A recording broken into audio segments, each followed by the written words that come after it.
بسم اللہ الرحمن الرحیم الرحمن علم القرآن.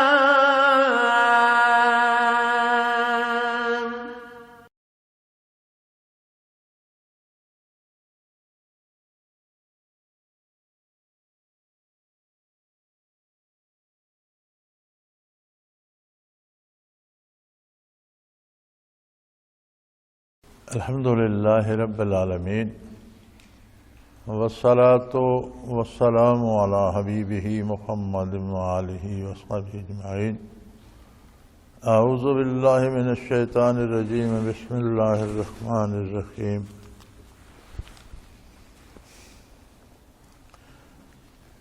ولولا ان ثبتناک لقد کدت ترکن الیہم شیئا قلیلا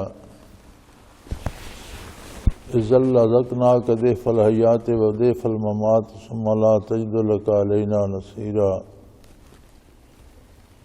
ان کادوا لیستفزونک من الارض لیخرجوک منها واذا لا یلبسون خلافک الا قلیلا. سنت من قد ارسلنا قبلک من رسلنا ولا تجد لسنتنا تحویلا. اقم الصلاة لدلوک الشمس الى غسق اللیل وقرآن الفجر ان قرآن الفجر کان مشہودا. ومن اللیل فتہجد بہ نافلۃ لک عسیٰ ان یبعثک ربک مقاما محمودا. قل رب ادخلنی مدخل صدق واخرجنی مخرج صدق واجعل لی من لدنک سلطانا نصیرا. وقل جاء الحق وزهق الباطل ان الباطل کان زہوقا. اللہم سبحانک لا علم لنا الا ما علمتنا انک انت العلیم الحکیم. مولایا صلی وسلم دائما ابدا علی حبیبک خیر الخلق کلہم.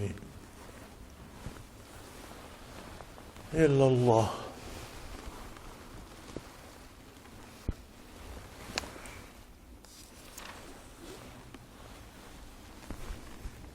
بڑی توجہ طلب بات ہے. قرآن کریم نے ایک اصول ارشاد فرمایا ہے. مشرکین مکہ کے وفد حضور کی خدمت میں آتے تھے، آپ صلی اللہ علیہ وسلم کی خدمت عالی میں حاضر ہوتے تھے، اور وہ کہتے یہ تھے کہ جب آپ کہتے ہیں کہ میں اللہ کا رسول ہوں تو پھر سب کے لیے ہوں، تو ہمیں بھی موقع ملنا چاہیے کہ ہم آپ کی ارشادات سنیں. ماننا نہ ماننا الگ بات ہے، لیکن ہم تک بات تو پہنچے، ہم بھی سنیں تو صحیح.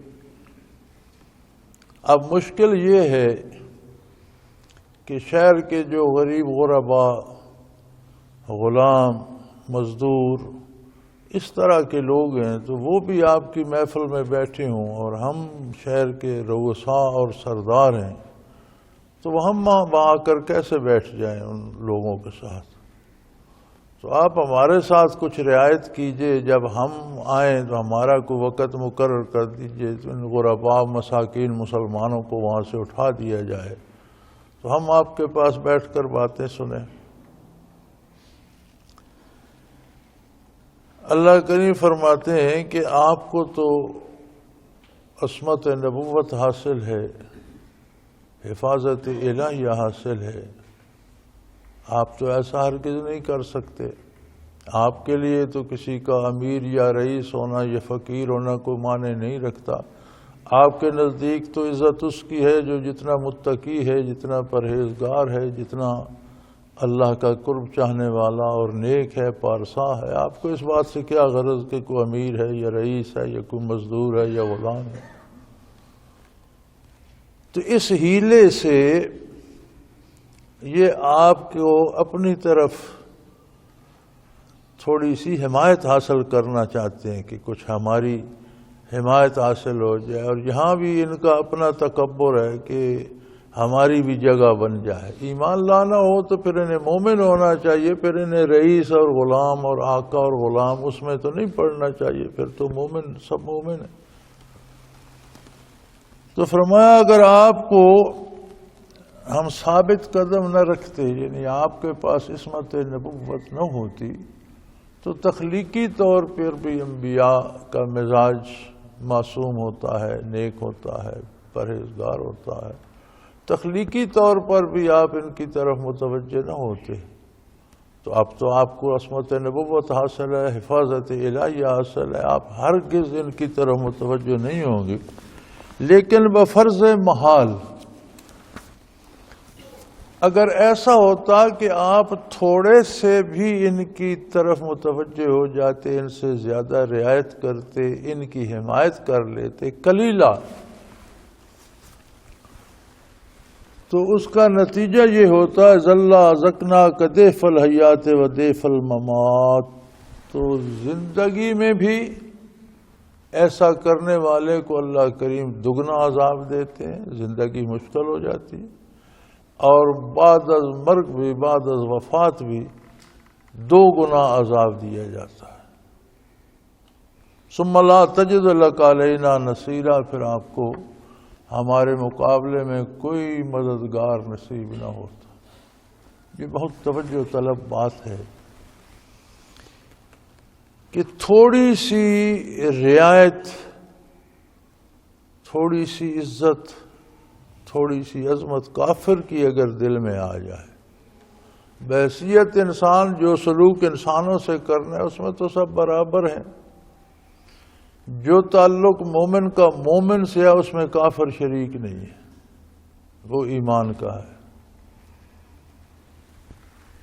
علامہ ابن خلدون نے اپنی مشہور تصنیف مقدمہ میں لکھا ہے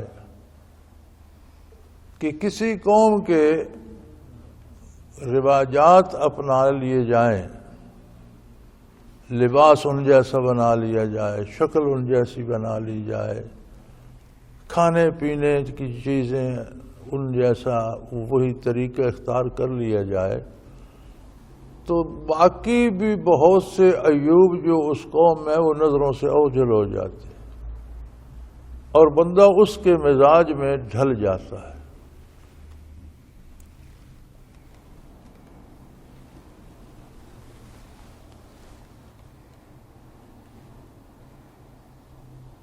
اللہ کریم فرماتے ہیں کہ مومن اگر تھوڑا سا بھی کافر کے رویوں کو اپنائے گا تو اس کو دنیا میں بھی 2 گنا عذاب کیا جائے گا اور مرنے کے بعد بھی 2 گنا عذاب کیا جائے گا۔ اب ہم اپنے آپ کو دیکھیں، ہمیں بڑی شکایت ہے کہ جی جہاں بھی ظلم ٹوٹتا ہے مسلمانوں پہ ٹوٹتا ہے، برق گرتی ہے تو بیچارے مسلمانوں پر، دنیا بھر میں قتل کیے جاتے ہیں، مارے جاتے ہیں۔ کتنے لوگ برما میں اب ان دنوں قتل ہو گئے، کسی نے، ہمارے میڈیا نے بھی کوئی بات، ہمارے اپنے میڈیا نے بھی کوئی بات نہیں کی۔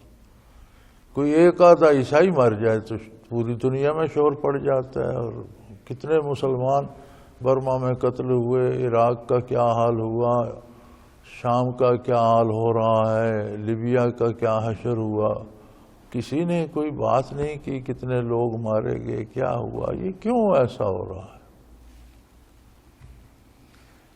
ذرا یہ خیال فرمائیے کہ یہ جو لوگ مر رہے ہیں، مارے جا رہے ہیں، یہ کہیں انگریزی فیشن اور یہودیوں اور عیسائیوں کا فیشن تو نہیں اپنائے ہوئے تھے؟ جب آپ غور فرمائیں گے تو آپ کو پتہ چلے گا کہ ناموں کا اختلاف ہے، شکل دیکھ کر پتہ نہیں لگتا کون مسلمان ہے، کون عیسائی ہے، کون یہودی ہے، کون کافر ہے۔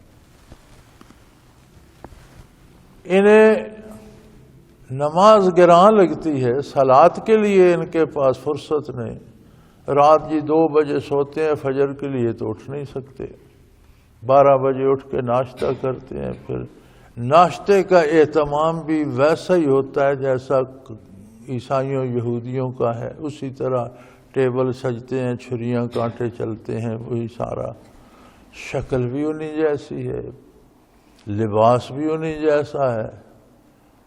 تو پھر قرآن کا وعدہ تو سچا ہے کہ تمہیں زندگی میں بھی 2 گنا عذاب دیا جائے اور مرنے کے بعد بھی 2 گنا عذاب دیا جائے۔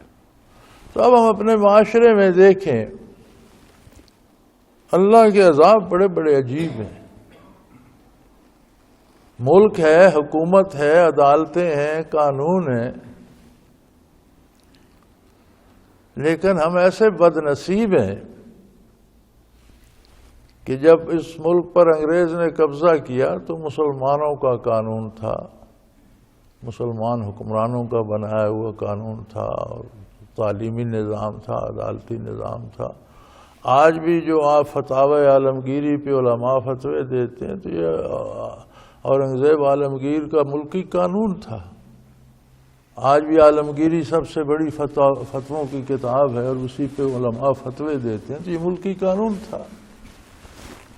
انگریز نے قبضہ کیا تو اس نے سارا نظام بے خوبن سے اکھاڑ کے رکھ دیا اور اس کی جگہ اپنا ایک قانون بنا کر عدالتی نظام نافذ کیا، تعلیمی نظام سارا بدل کے اپنا بنا دیا۔ تو رشیا نے کابل پہ، افغانستان پہ جب قبضہ کیا تو افغانوں نے اسے چین سے بیٹھنے تو نہیں دیا، لیکن لڑتے بھڑتے بھی اس نے سلیبس سکولوں میں اپنا رائج کر دیا۔ تو مجھے ایک دوست بتا رہا تھا کہ ہم نے رشین سے کہا، ان کے ذمہ دار لوگوں سے، کہ یہ تو آپ کو رات دن چین نہیں لینے دیتے، رات دن آگ برس رہی ہے، جنگ لگی ہوئی ہے، تو آپ نصاب کہاں نافذ کر رہے ہیں؟ تو انہوں نے کہا لڑتے بھڑتے بھی کچھ بچے تو ہمارے ہم خیال ہو جائیں گے جو ہمارا نصاب پڑھیں گے۔ ہمارا عالم یہ ہے کہ 5 صدی گزر گئی ملک کو بنے ہوئے، سارا نظام جو قانون کا، تجارت کا، روپے پیسے کا، معیشت کا، معاشرت کا، سارا وہی ہے جو انگریزوں نے بنایا تھا۔ ہمارا کوئی وکیل، کوئی جرنیل، کوئی وزیر اعظم، کوئی صدر، کوئی اس قابل نہیں ہے کہ اپنا نظام بنائے۔ بڑا فخر سے ڈٹ کے آئین بنا 71 میں جی، اور بڑا متفقہ آئین بنا اور بڑا مقدس اور بڑا یہ۔ اب اس کی بنیادی باتوں میں لکھا ہوا ہے کہ کوئی قانون قرآن و سنت کے خلاف نہیں ہوگا، جو ہیں ان کو بدلا جائے گا، کوئی نیا اس کے خلاف بنے گا نہیں۔ وہ لکھا ہی ہوا ہے، آج تک اسے پوچھا تو کسی نے۔ پھر اس بات کا شکوہ کیا ہے کہ ہم پر عذاب آتا ہے؟ وہ تو اللہ نے پہلے بتا دیا۔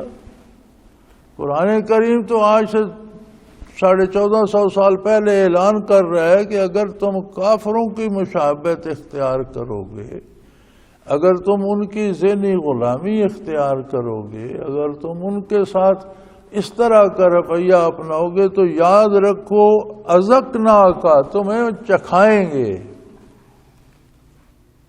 عذاب تو ہوگا، عذاب دینا اور بات ہے، اور الفاظ کا بڑا فرق ہوتا ہے۔ عذاب چکھانا جب بول جائے تو اس کا مطلب بڑا شدید عذاب دیا جائے گا۔ آپ بھی کسی سے بگڑتے ہیں تو کہتے ہیں نا میں تجھے مزہ چکھاؤں گا، قرآن بھی کہہ رہا ہے تمہیں مزہ چکھائیں گے دگنا عذاب دے کر، اور نہ صرف دنیا میں، مرنے کے بعد بھی دگنا ہوگا۔ اب ہمارے حکمرانوں کے رویے دیکھیں، ہم بھی ایسے ہیں، اس لیے ایسے حکمران ہم پر مسلط ہوتے ہیں۔ ہر بندہ چور بازاری پہ کمر باندھے ہوئے، ریڑھی والا سبزی بیچ رہا ہے، تو آپ اس سے کوئی سبزی خریدیں تو دکھائے گا تازی تو بیچے گا پرانی، 1-2 تازی سے باقی پرانے پیچھے سے نکال کر گھر جا کر دیکھیں گے تو آدھی کہانی اور خراب ہو۔ یعنی ہر چھوٹے بڑے سے لے کر وزیر اعظم صدر تک سب لوٹنے پہ لگے ہوئے، جہاں جہاں جتنا جس کا بس چلتا ہے۔ اور کردار کے اس معاملے میں ہم کافروں سے بھی نیچے گر گئے ہیں۔ کافر اقوام کے جب مذہبی تہوار آتے ہیں تو وہ چیزیں سستی کرتے ہیں، عیسائیوں کے بڑے دن آتے ہیں چیزیں سستی ہو جائیں، یہودیوں کا تہوار آتا ہے چیزیں سستی ہو جاتی ہیں، ہمارے رمضان شریف آتا ہے مہنگائی شروع ہو جاتی ہے، عیدیں آتی ہیں مہنگائی شروع ہو جاتی ہے۔ ہم ان سے اب آگے نکل چکے ہیں، کردار میں گر چکے ہیں، ذلیل ہو چکے ہیں۔ تو جب یہ کردار ہوگا تو ایسے ہی حکمران ہوں گے۔ اب ہماری سیاست ایک جملے میں سما گئی ہے، ہر سیاستدان نے بدمعاش رکھے ہوئے ہیں کہ یہ ووٹ لے کے دیتے ہیں، اس لیے جرائم دن رات ہوتے ہیں، بدمعاشوں کا کچھ نہیں بگڑتا، انہیں کوئی نہیں چھیڑتا۔ کیوں؟ انہیں سیاستدانوں کا تحفظ حاصل ہے، وہ لوگوں کو لوٹے ماریں کھائیں پئیں۔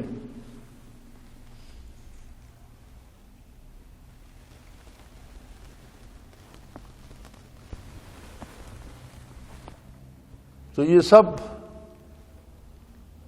اللہ کے دین سے دور ہونے کا نتیجہ ہے۔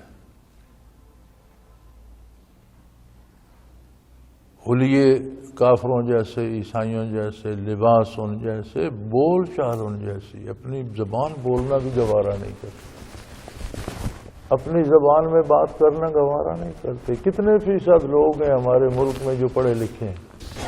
کتنے لوگ ہیں جو انگریزی سمجھتے ہیں؟ صدر بولے گا، وزیر اعظم بولے گا، کوئی وزیر بولے گا، قوم سے خطاب ہو رہا ہے، ان پڑھ قوم سے انگریزی میں خطاب ہو رہا ہے۔ تو ہمارے جو پڑھے لکھے ہیں یہ بھی اتنے انگریزی دان ہیں کہ ان سے خط نہیں لکھا جاتا، پڑھا نہیں جاتا۔ تو جو سارا ملک ان پڑھ پڑا ہے انہیں انگریزی کہاں سے آتی ہے؟ لیکن اب حکمرانوں کی شان ہے کہ وہ انگریزی میں بات کرنا ہی شان سمجھتے۔ تو ان سب باتوں کا نتیجہ یہ ہوتا ہے کہ ہم تمہیں دگنا عذاب چکھائیں گے زندگی میں بھی، اور موت کے بعد بھی دگنا عذاب ہوگا۔ اب زندگی کی کون سا عذاب ہے جو ہم پر مسلط نہیں ہے؟ اور پھر تمہیں اس عذاب کو ہٹانے کے لیے، چونکہ اللہ مسلط کرتا ہے، اللہ کے مقابلے میں کوئی ایسا نہیں ملے گا جو اس عذاب کو ہٹا دے۔ تو اس عذاب الہی سے بچنے کا ایک ہی طریقہ ہے کہ سنت نبوی کو اپنایا جائے، اللہ کے دین کی پناہ میں آیا جائے، حضور اکرم صلی اللہ علیہ وسلم کا اتباع خلوص دل سے کیا جائے تو حفاظت الہیہ نصیب ہو جاتی۔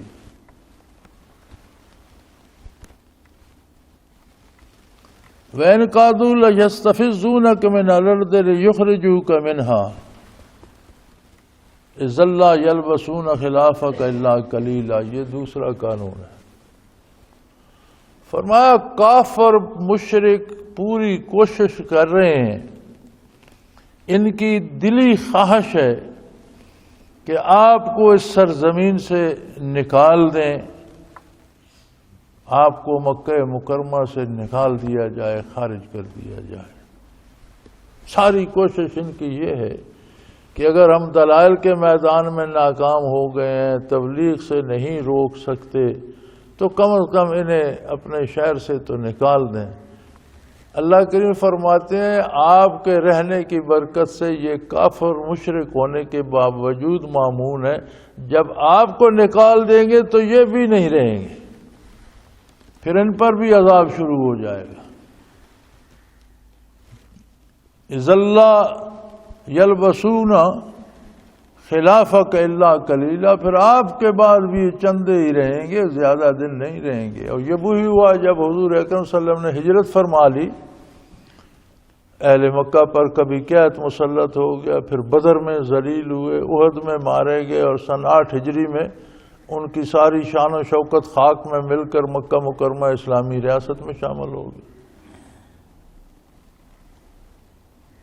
اب یہ اس آیت کا تجربہ بھی ہو گیا کہ جب وہاں سے حضور نے ہجرت فرمائی تو انہیں سوائے تباہی بربادی کے اور نابود ہونے کے کچھ نہیں ملا۔ اہل مکہ نے جس طرح حضور کو شہر سے خارج کیا تھا، اگر ہم حضور کو اپنی زندگیوں سے خارج کر دیں، آپ کی اسوہ حسنہ کو نہ اپنائیں، آپ جیسا لباس پہننا گوارا نہ کریں، آپ کے جیسے انداز اپنانے گوارا نہ کریں، آپ جیسا حلیہ بنانا گوارا، یہ حضور کو نکالنے والی بات ہے نا۔ تو جب حضور کے انداز ہماری زندگیوں سے نکل جائیں گے تو پیچھے سوائے عذاب کے کچھ نہیں بچے گا۔ انسان الٹا سوچتا ہے، بڑا عجیب خود غرض ہے یہ، اللہ سے شکایتیں کرتا ہے، اسے اللہ سے شکایت ہے، یہ اللہ سے ناراض ہے کہ اللہ میری دعا نہیں سنتا، اللہ ہم پر رحم نہیں کرتا، اللہ کافروں کو پال رہا ہے، ہمیں ذلیل کر رہا ہے۔ یہ نہیں دیکھتا کہ میں کتنا ظلم کر رہا ہوں اس کے نبی کی عادات، سنتیں، اخلاق، حلیہ، لباس، آپ صلی اللہ علیہ وسلم کا اتباع چھوڑ کر میں خود کتنا ظلم کر رہا ہوں۔ ایک طرف باغات ہوں، دوسری طرف آگ بھڑک رہی ہو، اور بندے کو اختیار ہو کہ وہ ان نہروں کے کنارے، حوضوں کے کنارے پھولوں اور پھلوں میں بیٹھنا چاہتا ہے یا آگ میں، تو وہ بھاگ کر آگ میں گھس جائے اور شکایت اللہ سے کرے کہ تو مجھے جلا رہا ہے۔ سو آج بھی راستہ ایک ہی ہے کہ ہم بحیثیت قوم اجتماعی طور پر توبہ کریں، اپنے اخلاق، اپنے حلیے، اپنے لباس، اپنی عادات حضور صلی اللہ علیہ وسلم سے لیں، آپ کی سیرت سے لیں، متقدمین سے لیں، اہل اللہ سے لیں، علماء حق سے لیں، دین پر کار بند ہو جائیں تو آج بھی کایا پلٹ ہو جائے اور عدل و انصاف عام ہو جائے، افلاس و بھوک نکل جائے۔ اب تو ہم کس قدر رسوا اور ذلیل ہیں کہ پیسے لے کر پھرتے رہو، چیز نہیں ملتی۔ یعنی ایک ہوتا ہے چیزوں کا نہ ملنا کہ چیز بازار میں دستیاب نہیں ہے یا ہمارے پاس پیسے نہیں ہیں۔ اب ہمارے پاس پیسے بھی ہوتے ہیں، چیز بازار میں ہوتی ہے، وہ روک دیتے ہیں، 10 دن آٹا نہیں ملتا، چینی نہیں ملتی، نایاب ہو جاتی ہے۔ پیٹرول کہاں سے شروع ہوا، کہاں جا پہنچا؟ 3 روپے کا گیلن ہم ڈلوایا کرتے تھے اسی پاکستان میں، گیلن میں 4.5 لیٹر ہوتے ہیں اور 3 روپے کا ہوتا تھا، اب 1 لیٹر 125 کا ہے۔ یہ ڈیزل جب نیا نیا آیا تھا تو 10 آنے کا گیلن ہم گاڑیوں میں ڈلواتے تھے، اب یہ بھی اسی کے مقابلے میں۔ یہ کیا ہے؟ سب عذاب الہی کی مختلف صورتیں ہیں۔ تو فرمایا اگر تم کافروں کی طرف مائل ہو جاؤ گے، کافروں کا احترام تمہارے دل میں آ جائے گا، ان جیسا بن ٹھن کر رہنا پسند کرو گے، ان جیسے عادتیں اپناؤ گے، جس قوم کی عظمت کسی کے ذہن میں ہو وہ اس جیسا حلیہ بناتا ہے۔ اگر عظمت رسالت ہوگی تو حلیہ بھی آپ کا نبی کریم صلی اللہ علیہ وسلم کی سنت کے مطابق ہوگا۔ اگر یہود و نصارہ کی برتری آپ کے ذہن میں ہوگی تو آپ کا حلیہ بھی ویسا ہوگا۔ اب قوم میں گن چن کر دیکھ لیجئے، جو چند بندے سنت کے مطابق حلیہ رکھتے ہیں انہیں بھی یہ لوگ سمجھتے ہیں کہ یہ ہماری ترقی کی راہ میں رکاوٹ ہے۔ یہ کون سی ترقی تم کر رہے ہو؟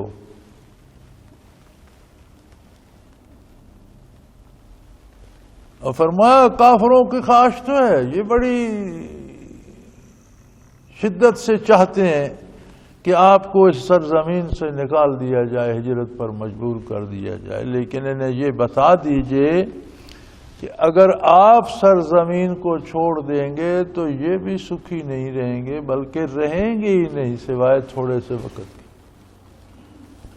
اور چشم فلک نے دیکھا، دنیا گواہ ہے کہ جب حضور نے ہجرت فرما لی تو اہل مکہ پر کبھی قحط آ گیا، کبھی بیماریاں حملہ آور ہوئیں، پھر بدر میں مارے گئے، ذلیل ہو گئے، کوہرام مچ گیا، اہل مکہ کے چوٹی کے 70 لوگ بدر میں کھیت رہے اور جہنم واصل ہوئے، اور جب اطلاع مکہ مکرمہ گئی تو طوفان مچ گیا، کوہرام مچ گیا۔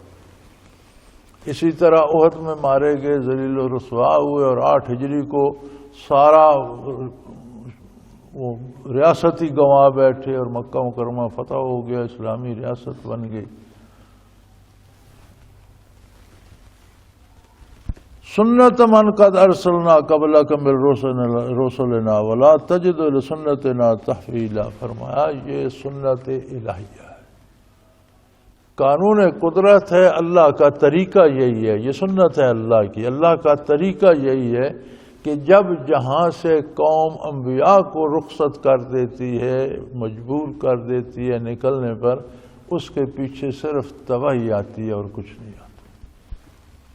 سنت من قد ارسلنا قبلک من رسلنا، آپ سے پہلے جو رسول ہم نے مبعوث فرمائے ان کی تاریخ پڑھ لیجئے، جب قوم نے ان کو نکال دیا، جہاں سے نکالا وہ پیچھے تباہی اور بربادی آ گئی۔ اور اللہ کے جو طریقے ہیں وہ تبدیل، ان میں تغیر و تبدل نہیں ہوتا، کوئی ایسا نہیں ہے جو اللہ کے ضابطے اور قاعدے جو ہیں ان کو تبدیل کر سکے۔ اللہ کے قاعدے، اللہ کے ضابطے مستقل ہیں۔ آپ پہلے انبیاء اور رسل کی تاریخ ملاحظہ فرما لیجئے، ساری قوم، ساری انسانیت انبیاء کی تاریخ پڑھ کر دیکھ لے، جب قوموں نے انبیاء کو ٹھکرا دیا، اللہ نے انہیں ٹھکرا دیا، تباہ ہو گئے، برباد ہو گئے، غرق ہو گئے، زمین پھٹ گئی، اس میں سما گئے، آگ برسی آسمانوں سے لوگوں پر، ہواؤں نے پٹک پٹک کر مار دیا، پانی کے طوفانوں میں غرق ہو کر تباہ ہو گئے۔ سنت من قد ارسلنا قبلک من رسلنا، یہ قانون آپ سے پہلے تمام انبیاء کے زمانے میں بھی نافذ رہا کہ جب قوموں نے انبیاء کو ملک سے خارج کر دیا، ملک تباہ ہو گیا، اگر زندگی سے خارج کر دیا، زندگی تباہ ہو۔ وَلَا تَجِدْ لِسُنَّتِنَا تَحْوِيلًا، اور آپ شروع سے لے کر آج تک ہماری اس طریقے میں کوئی تبدیلی نہیں پائیں گے، اللہ کا قانون کوئی بدل نہیں سکتا۔ تو اس سے بچنے کا بھی تو کوئی راستہ اللہ کریم ہوگا۔ فرمایا ہاں بالکل ہے، اقم الصلاۃ لدلوک الشمس الی غسق اللیل، سورج ڈھلنے سے رات کی تاریکیوں تک صلاۃ ادا کیجیے، قائم کیجیے، اس میں ساری نمازیں آ جاتی ہیں۔ سورج ڈھلتا ہے، ظہر ہو جاتی ہے، پھر عصر ہو جاتی ہے، مغرب ہو جاتی ہے، رات کی تاریکی میں عشاء آ جاتی ہے، فجر آ جاتی ہے۔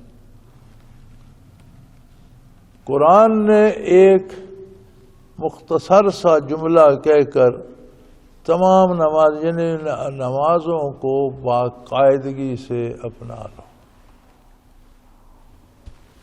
ہم نے یہود و نصارہ کے اتباع میں اور ان کے پیچھے لگ کر اپنے اوقات ہی بدل دیے، رات 12-1 بجے تک دکانوں پر بیٹھیں گے، 1 بجے آئیں گے، پھر غسل فرمائیں گے، پھر رات کا کھانا کھائیں گے، سونے تک 2:30-3 بج جائیں گے۔ جو جاگنے کا وقت اس وقت سو جائیں گے، 12-1 بجے اٹھیں گے، پھر نہا دھو کر ناشتہ ہوگا، 10-11 بجے اٹھے، پھر 12 بجے ناشتہ کر کے بازار میں پہنچے۔ کہاں کی نمازیں، کہاں کی صلاتیں، اوقات ہی بدل گئے۔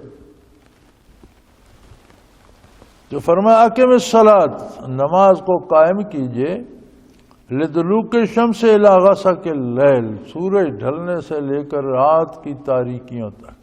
قرآن نے تو ایک جملہ کہہ دیا، اب کون بتائے گا کہ سورج ڈھلنے کے وقت کتنی رکعت پڑھنی ہے، رکعتوں میں پڑھنا کیا ہے، اس میں رکوع سجود کتنے ہیں، اس میں جلسہ قوما قیام کتنا ہے، وہ کس طرح سے ادا کرنی ہے، اس کے لیے وضو کی ضرورت ہے، وضو کیا ہے، وہ کیسے کرنا ہے، یہ ساری تفصیل حضور صلی اللہ علیہ وسلم کی حدیث مبارک پر ہے۔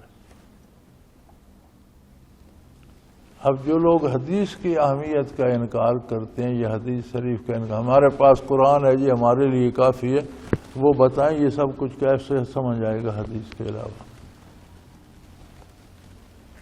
اب ساری تفصیل کہ ظہر میں کتنی رکعتیں ہوں گی، رکوع و سجود کتنے ہوں گے، پڑھا کیا جائے گا، رکوع میں کیا تسبیح ہوگی، سجدے میں کیا تسبیح ہوگی، تکبیریں کتنی ہوں گی، عصر آ جائے گی، اس کا وقت کب شروع ہوگا، اس میں کتنی رکعت ادا کرنی ہے، مغرب آ جائے گی، عشاء آ جائے گی، فجر آ جائے گی، تو یہ سارے کتنی رکعتیں ہوں گی، کس طرح سے ادا کرنی ہے، قیام کتنا ہوگا، رکوع، یہ سب حضور اکرم صلی اللہ علیہ وسلم کی حدیث ہے۔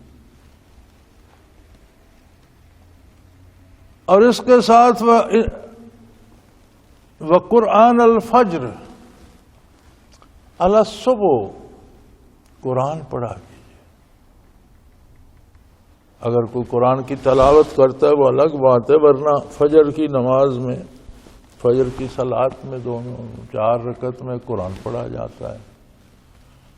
تو فرمایا چونکہ دن گزرا، رات کی نماز عشاء کی ادا کر کے بندہ سو گیا، غافل ہو گیا، اس کی شب نیند میں گزر گئی، علی صبح اٹھ کر وضو کرے، لباس پاک ہو، جسم پاک ہو، وہ تازہ وضو کرے اور نماز کے لیے کھڑا ہو جائے، قرآن پڑھے۔ ان قرآن الفجر کان مشہودا، کہ فجر کا قرآن جو ہے یہ حاضری کا وقت ہے، سب سے پہلے بارگاہ الوہیت میں حاضری ہو، اسے اللہ کے قرب کی لذتیں نصیب ہوں، اسے زندگی کے لیے رہنمائی ملے، اسے دن بھر کے کرنے کے کاموں کا پتہ چلے، اسے خلوص عطا ہو، اسے اطمینان قلب عطا ہو، اس کی زندگی میں سکون ہو، کیونکہ یہ فجر کا قرآن جو ہے یہ حضوری کا وقت ہے، حضور حق میں حاضر ہو، پھر اس میں فرشتے نازل ہو کر حاضر ہوتے ہیں جو قلوب کو تسکین پہنچاتے ہیں۔ اور رات میں یہ تو 5 نمازیں تو فرض ہو گئیں، یہ تو ہر حال میں ادا کرنی ہے، ان کے بغیر تو یہ تو ایمان کے لیے سانس کا درجہ رکھتی ہیں۔ نماز چھوڑ دی جیسے ایمان کا سانس کسی نے روک دیا، وہ کتنی دیر زندہ رہتا ہے، کب اس ایمان ہی چلا جاتا ہے۔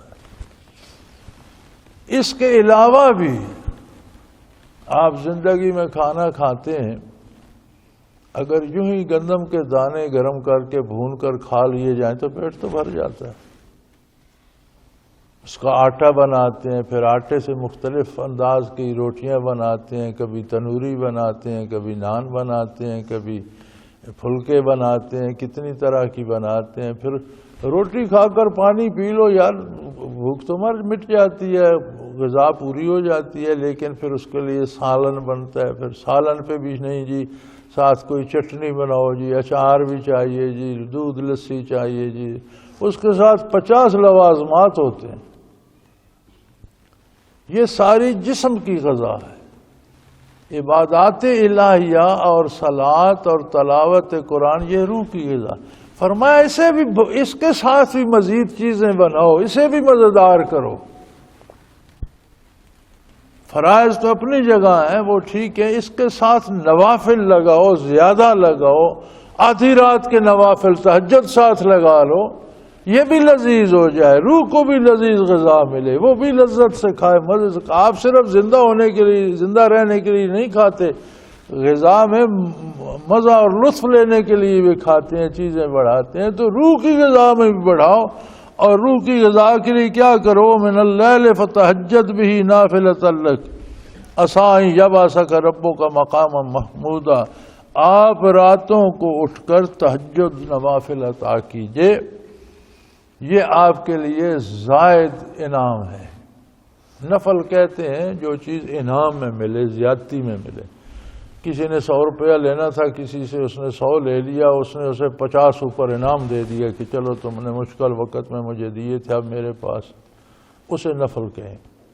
تو نفل کا مطلب ہوتا ہے زیادتی یا مزید انعام، جو حق بنتا ہے وہ لینے کے بعد مزید جو مفت میں انعام ملتا ہے خوشی کے طور پر، اسے نفل کہتے ہیں۔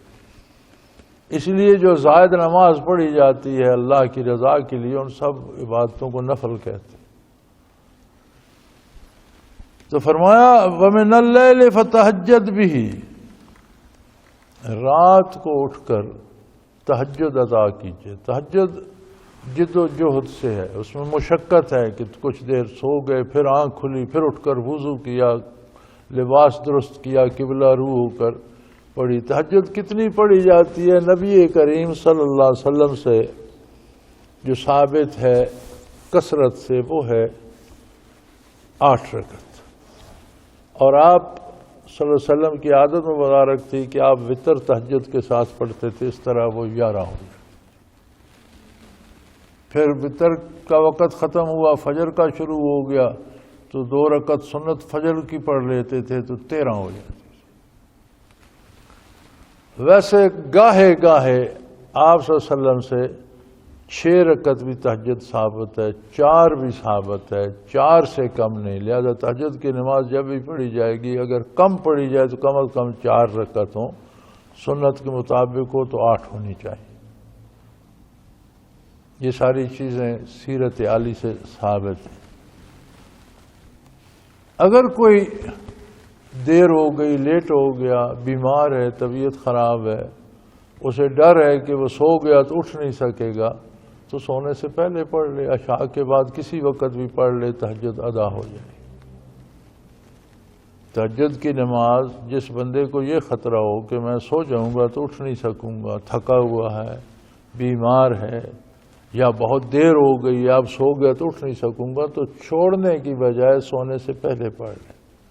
افضل یہ ہے کہ تھوڑی دیر آرام کر کے تھوڑی دیر سو کر اٹھ کر تہجد پڑھیں۔ بلکہ حضور کی عادت مبارکہ تھی کہ آپ سحری کو اٹھ کر تہجد ادا فرماتے اور پھر اتنا ہی وقت ہوتا، فجر کی اذان ہو جاتی، سنتیں ادا فرما کے پھر استراحت فرما لیتے فرائض تک کے لیے۔ لیکن آپ کا مقام الگ ہے، آپ کی نیند ناقص وضو نہیں ہے، ہماری اونگ آ گئی تو وضو چلا جائے گا۔ تو اچھا تو ہے کہ سو کر اٹھ کر تہجد ادا کرے، لیکن ضائع کرنے کی بجائے یا چھوڑنے کی بجائے سونے سے پہلے ادا کر لے تو تہجد عطا ہو جاتی۔ علماء فرماتے ہیں چونکہ یہ نص ہے قرآن کی، وَمِنَ اللَّيْلِ فَتَہجد بِهِ، قرآن کا براہ راست حکم ہے اور یہ صرف حضور کے لیے ہے، لہذا حضور اکرم صلی اللہ علیہ وسلم پر تہجد فرض تھی۔ لیکن دوسرا طبقہ یہ کہتا ہے کہ یہ تو نفل ہے، نافلۃ لک، نفل فرض نہیں ہوتے۔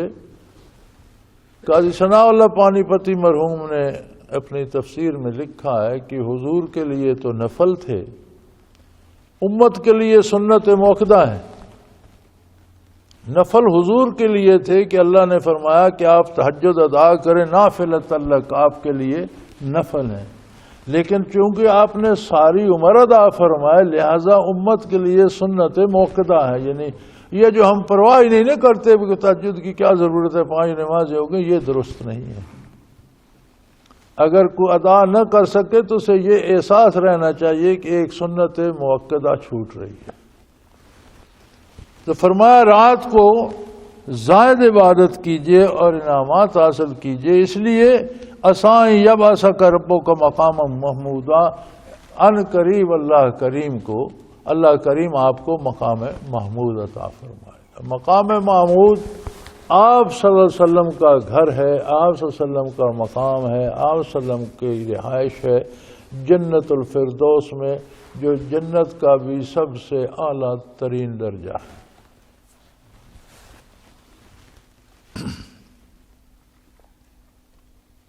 تو جب آپ کو اتنے عالی درجے پہ اللہ کریم نے فائز کرنا ہے تو آپ کی عبادات بھی عالی اور بلند اور دوسروں سے زائد ہونی چاہیے۔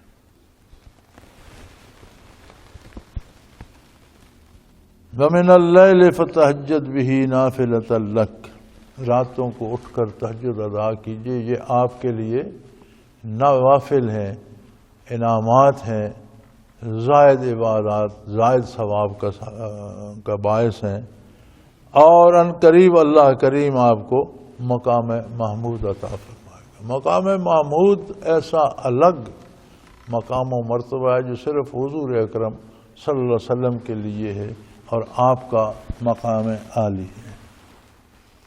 اولیاء اللہ صاحب کشف کو حضوری نصیب ہوتی ہے، مشاہدہ نصیب ہوتا ہے مقام محمود کا، اور بڑی عجیب بات ہے کہ روضہ اطہر میں کسی کو زیارت نصیب ہو یا مسجد نبوی میں زیارت نصیب ہو تو خلفائے اربعہ بارگاہ عالی میں ضرور موجود ہوتے ہیں، لیکن مقام محمود پہ کسی کو زیارت نصیب ہو تو وہاں حضور کی خدمت میں صرف ایک ہستی ہوتی ہے، ابو بکر صدیق۔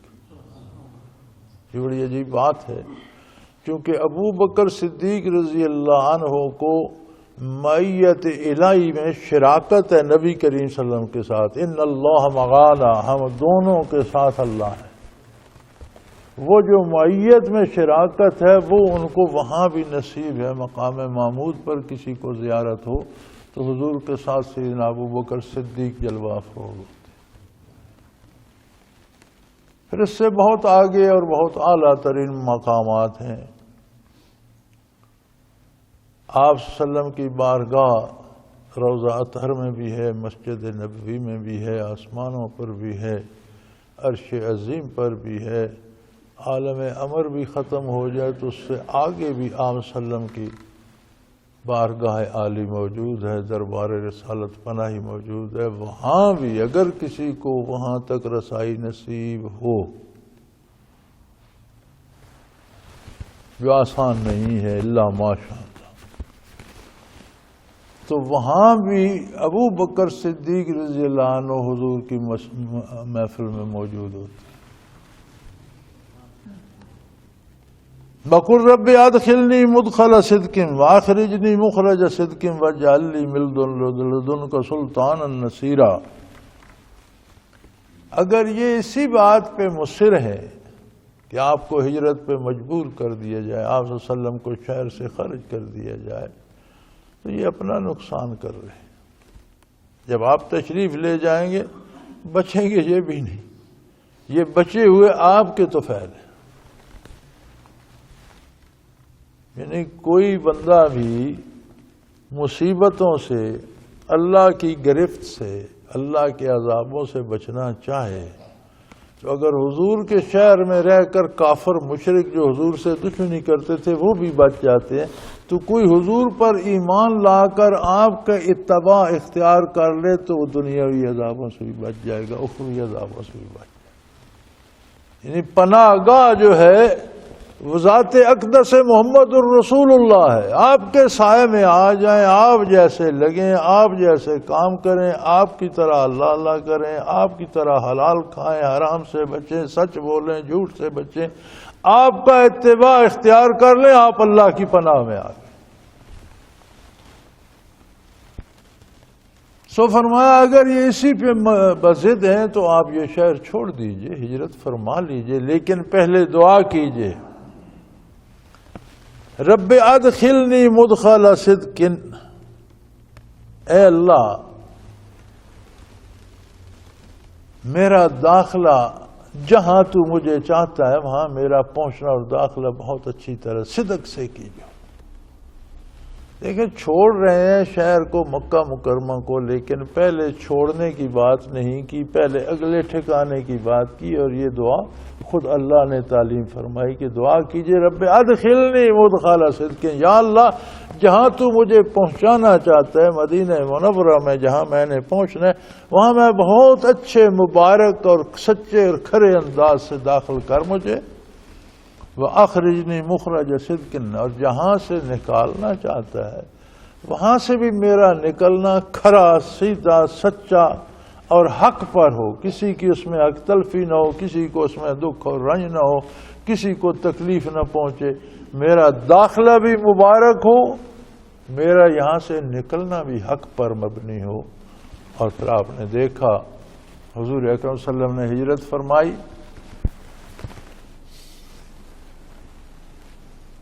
سور میں پہنچے، اللہ نے غار سور میں کس طرح حفاظت الہی کی، مشرکین مکہ دروازے پر پھرتے رہے اور لوٹ کر واپس آ گئے، راستہ بھر مشرکین مکہ گھوڑے دوڑاتے رہے مدینہ منورہ کی راہ میں کہ حضور کو پکڑا جائے، آپ کے قافلے کو پکڑا جائے، لیکن حضور بخیریت اللہ کی رحمت کے سائے میں آرام سے پہنچ گئے مدینہ منورہ۔ جب مدینہ منورہ پہنچے تو وہاں ریاست بن گئی۔ آگے یہ دعا بھی تعلیم فرمائی، وَجَعَلْ لِي مِن لَّدُنْكَ سُلْطَانًا نَصِيرًا، اے اللہ مجھے غلبہ بھی دیجو جس میں آپ کی مدد شامل ہے۔ مکہ مکرمہ میں 13 سال حضور محنت کرتے رہے، لیکن کوئی ضابطۂ اسلامی آپ بحیثیت حکمران یا پورے شہر میں تو رائج نہیں کر سکتے تھے۔ مسلمان اتباع کرتے تھے تو اپنے صدق دل اور اپنی تمنا سے کرتے تھے، اور غیر مسلم اپنا کام کرتے تھے۔ آپ صلی اللہ علیہ وسلم کا لایا ہوا ضابطہ حیات نافذ نہیں کیا جا سکتا، اس لیے فرمایا دعا کیجئے کہ اللہ مجھے قوت نافذہ بھی دے۔ اس کا مطلب ہے کہ صرف حجرہ نشینی اسلام نہیں ہے، اقتدار کے لیے جائز کوشش کرنا اور جائز وسائل اختیار کرنا اور اقتدار حاصل کرنا علماء کا بھی فرض ہے۔ اگر نبی کریم کو اس کے لیے دعا تعلیم فرمائی گئی کہ آپ دعا کیجئے کہ اللہ وَاجْعَلْ لِي مِن لَّدُنْكَ سُلْطَانًا نَصِيرًا، ایسی مدد فرما میری کہ مجھے اقتدار و اختیار بھی حاصل ہو۔ تو آپ دیکھتے ہیں مدینہ منورہ میں حضور کو اقتدار و اختیار حاصل ہوا تو سارا اسلام نافذ ہو گیا اور مدینہ منورہ سے نکل کر روئے زمین پر پہنچ گیا۔ مکہ مکرمہ میں 13 برس میں حضور عمل کرتے رہے، حضور کے جانثار صحابہ کرام عمل کرتے رہے، لیکن عمومی طور پر ریاست کا قانون تو نہ بن سکا، لہذا ریاست کا ہونا بھی نفاذ دین اور نفاذ حق کے لیے ضروری ہے، اور اس کے حصول کے لیے جائز وسائل، یہ نہیں حرام دولت سے ووٹ خریدے جائیں، یا یہ جو ووٹوں کا طریقہ ہے یہ خود غیر شرعی ہے، اس میں کوئی نہیں۔ اسلامی طریقہ اس کے بالکل خلاف ہے۔ اسلامی طریقہ یہ ہے کہ قوم کے سرکردہ دانشور، دیانتدار، دیندار، نیک لوگ، عالم، جاننے والے، سمجھنے والے، وہ مل کر فیصلہ کریں کس کو سربراہ بنایا جائے، پھر عوام کو دعوت دی جائے کہ وہ بھی اس کی بات کرے۔ یہ جو ہے نا ایک بندہ ایک ووٹ، یہ تو ایک دھوکہ ہے، فراڈ ہے، چوری ہے، بدماشی ہے، اور اب تو اس میں فن میں بڑی ترقی ہو گئی ہے۔ آپ جس صندوقڑی میں دل چاہے ووٹ ڈالتے رہے، نکلتے اس کے ہیں جس کو لوگ جتوانا چاہتے ہیں، اندر اندر سفر کر جاتے ہیں، ڈالنے والے کو پتہ ہی نہیں ہوتا، ووٹ اندر اندر کہیں چل جاتے۔ تو یہ تو سب ہیرا پھیری ہے سچائی پر، کھرے پن پر۔ وَقُلْ جَاءَ الْحَقُّ وَزَهَقَ الْبَاطِلُ إِنَّ الْبَاطِلَ كَانَ زَهُوقًا، یہ آیہ کریمہ فتح مکہ کے موقع پہ نازل ہوئی، اور حضور اکرم صلی اللہ علیہ وسلم اپنی لاٹھی مبارک سے بیت اللہ کے بت گراتے جاتے تھے، اور یہی آیت تلاوت فرماتے ہیں قُلْ جَاءَ الْحَقُّ وَزَهَقَ الْبَاطِلُ، فرما دیجئے کہ حق آ گیا اور باطل کو بھاگنا پڑا، رخصت ہونا پڑا۔ اب باطل گیا گزرا ہو گیا، زہق گیا گزرا، بھولا بسرا۔ ان الباطل کان زہوقا، یقیناً باطل ہوتا ہی نابود ہونے کے لیے، باطل کی عمر لمبی نہیں ہوتی، ہوتا ہی نابود ہونے کے لیے۔ بات یہ ہے کہ اہل حق ہوں اور وہ حق کے ساتھ آئیں بھی۔ حضور اکرم صلی اللہ علیہ وسلم حق کے ساتھ تشریف لائے، بیت اللہ بھی پاک ہو گیا بتوں سے، اور لوگوں کے دل بھی بتوں کی محبت سے پاک ہو گئے، اور شہر بھی پھر اسی تقدس کا حامل ہو گیا جیسا ابراہیم علیہ السلام نے بسایا تھا، اس سے بھی بڑھ گیا۔ لیکن تب ہوا جب اہل حق آئے، تو اہل حق کو بھی چاہیے کہ حصول اقتدار کے جائز وسائل اختیار کریں، اور اللہ اقتدار دے تو حق کو نافذ کریں اور اس میں مخلوق کی بہتری اور بھلائی ہو۔ وآخر دعوانا ان الحمدللہ رب العالمین۔ اللہ اللہ اللہ اللہ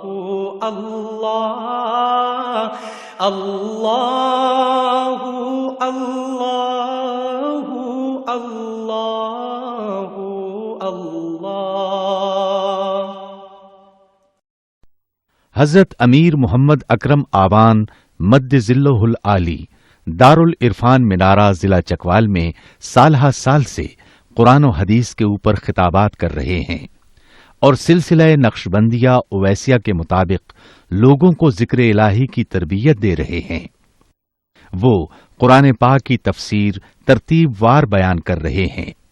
تفسیر قرآن کو وہ موجودہ ملکی اور بین الاقوامی حالات کے مطابق بیان کرتے ہیں۔ موٹر وے سے کلر کہار کے انٹرچینج سے نکلتے ہوئے، کلر کہار کی جھیل سے ہوتے ہوئے میانی، بوچھال اور نور پور سے گزرتے ہوئے دارالعرفان منارہ پہنچ سکتے ہیں۔ حضرت امیر محمد اکرم آوان نے بچیوں اور بچوں کی دینی اور دنیاوی تعلیم کے لیے سقارہ اکیڈمی کے نام سے ایک درسگاہ بھی قائم کی ہے، جس کا افتتاح